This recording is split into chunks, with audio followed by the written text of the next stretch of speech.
I've worked as a bank teller at Silver Lake Savings for almost 20 years. The place has a history as old as the town itself, with stories of a botched robbery decades ago that left many dead. Most of us thought those were just ghost stories to spook new hires. After what happened last Friday, though, I'm not so sure anymore. It started like any other day. We were close to closing time when I noticed a group of 5 men loitering outside. They looked out of place, and a chill ran down my spine. I brushed it off and went back to my work, but that feeling of unease wouldn't go away. Then they came in, guns drawn, yelling for everyone to get down. Customers screamed, and I dropped behind the counter, my heart pounding. Julie and Tom, my colleagues, were frozen with fear, and Mr. Clarkson, our manager, looked like he was about to have a heart attack. "Everyone down! Now!" shouted the leader, a tall man with a deep voice. Tom stumbled to his feet, trying to open the vault, his hands shaking so badly he could barely work the keypad. The robbers spread out, one heading towards Mr. Clarkson's office, another towards the lobby, keeping an eye on us. Just as Tom managed to get the vault open, the lights flickered and went out completely. Panic erupted in the darkness. I fumbled for my phone to use as a light, but before I could, a scream pierced the air. When the lights came back on, one of the robbers was on the floor, his throat slashed open, blood pooling around his body. The others stared in shock, their guns swinging wildly. "What the hell happened?" the leader demanded, his voice tinged with fear. None of us had an answer. The air felt thick and oppressive. Every shadow seemed to move with a life of its own. "Get back to work," the leader snapped at his men, trying to regain control. "We're getting out of here." The lights flickered again, plunging us into darkness. Another scream echoed through the bank. The lights came back on, and another robber was gone. Not dead, just gone.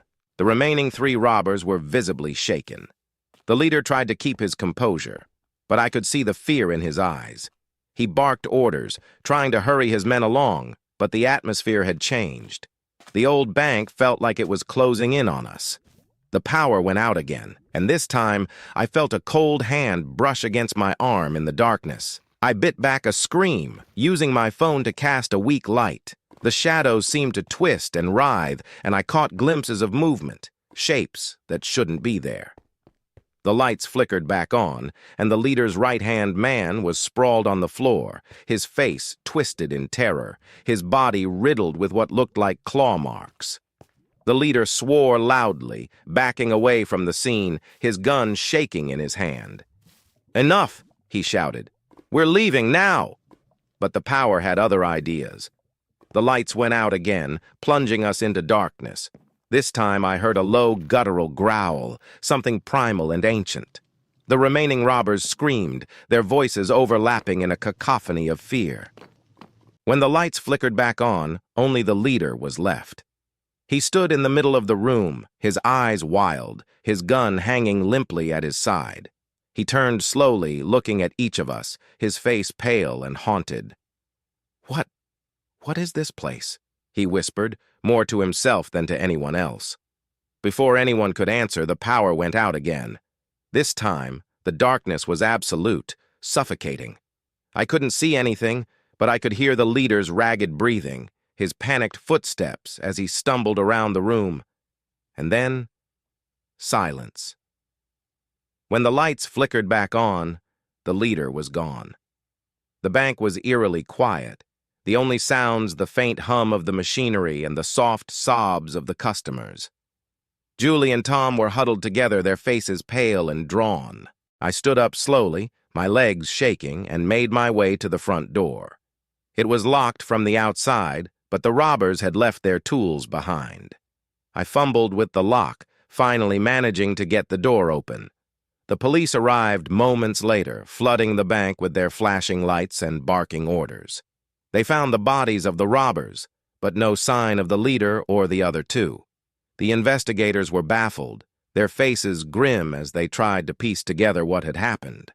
I gave my statement, but I left out the details about the power outages and the shadows. I knew they wouldn't believe me.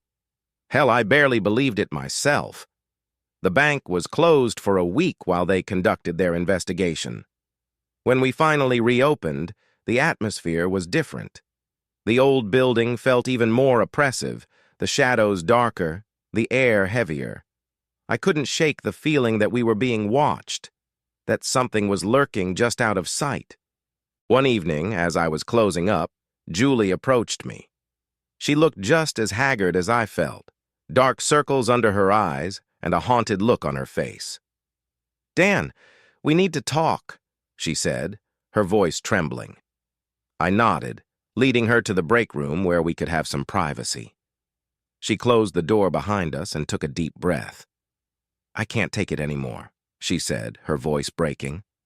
"The nightmares, the feeling that something is watching us. I don't think it's just in our heads." I swallowed hard, my throat dry. "What do you mean?" "I did some research," she continued, her hands shaking. "There was a robbery here decades ago, but it wasn't just a robbery. It was a massacre. The robbers killed everyone in the bank, including themselves.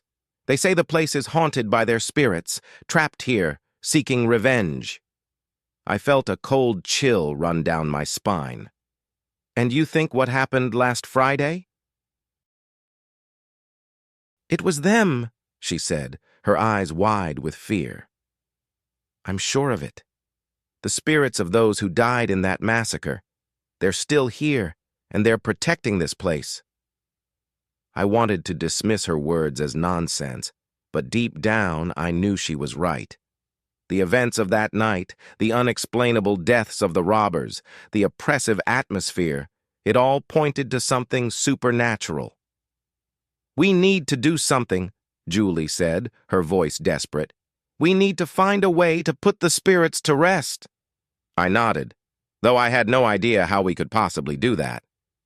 "We'll figure it out," I said, trying to sound more confident than I felt. That night, I went home and did my own research. I found articles about the robbery, detailing the gruesome deaths and the rumors of hauntings that followed. I read about similar cases, other places where violent events had left behind restless spirits.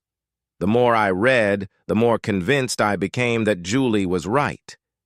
The next day at work, I couldn't shake the feeling that we were being watched. Every shadow seemed to move, every noise seemed amplified. The customers came and went, oblivious to the terror that lurked within the old building. After closing, Julie, Tom, and I stayed behind to discuss what we could do. We talked about bringing in a priest or a medium, someone who could help us deal with the spirits. But finding someone who believed in this sort of thing and was willing to help wasn't going to be easy. As we were talking, the power went out again. We all froze, the memories of that night flooding back. The emergency lights flickered on, casting an eerie glow over the room.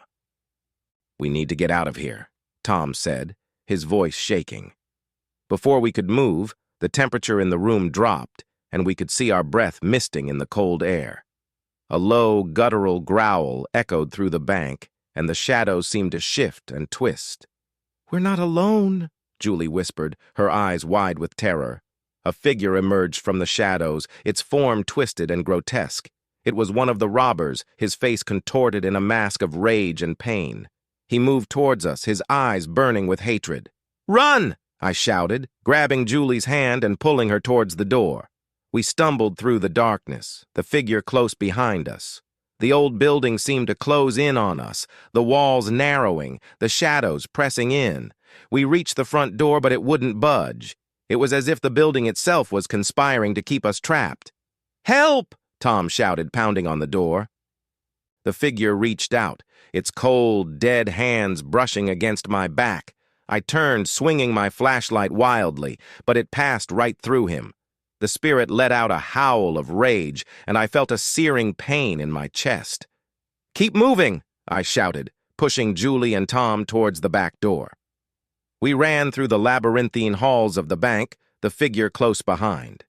The building seemed to twist and change around us, the shadows growing darker, the air growing colder. We reached the back door, and with a final, desperate effort, we managed to break it open.